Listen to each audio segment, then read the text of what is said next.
A landmark schism in one of Australia's biggest churches has underscored the deepening religious divide in the country.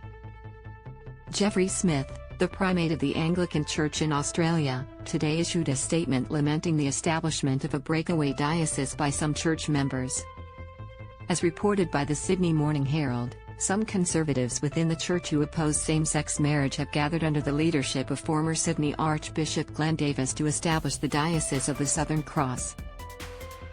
Read more. Police seize $675 million worth of ice destined for Australian streets. Davies told the Herald he predicted the defection would send shivers down the spines of some Anglican bishops in Australia. The Diocese of the Southern Cross website says it is made up of churches all across Australia dedicated to faithfully proclaiming the gospel.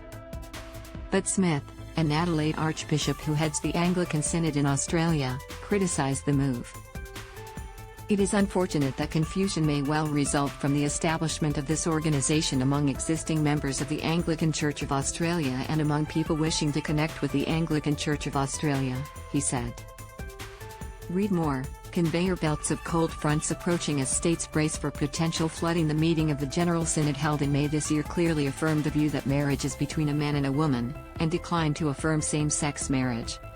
It is perplexing therefore that the leaders of this breakaway movement cite the reason for this new denomination as the failure of General Synod to explicitly express an opinion against the blessing of same-sex marriages.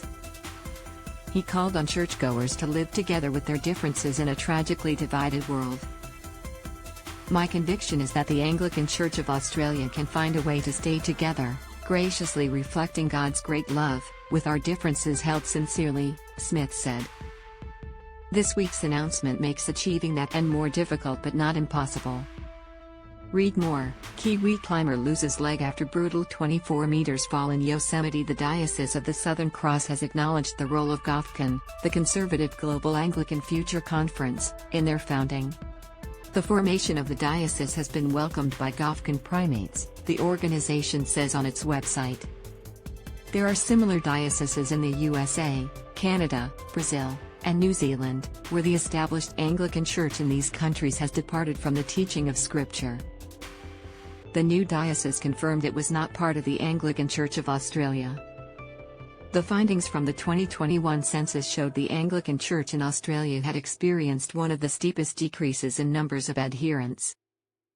From 2016 to 2021, Anglican affiliation fell from 3.1 million to 2.5 million people. This was a decrease of nearly 1 in 5 Anglicans, 19.5%, from 13.3% to 9.8% of the population.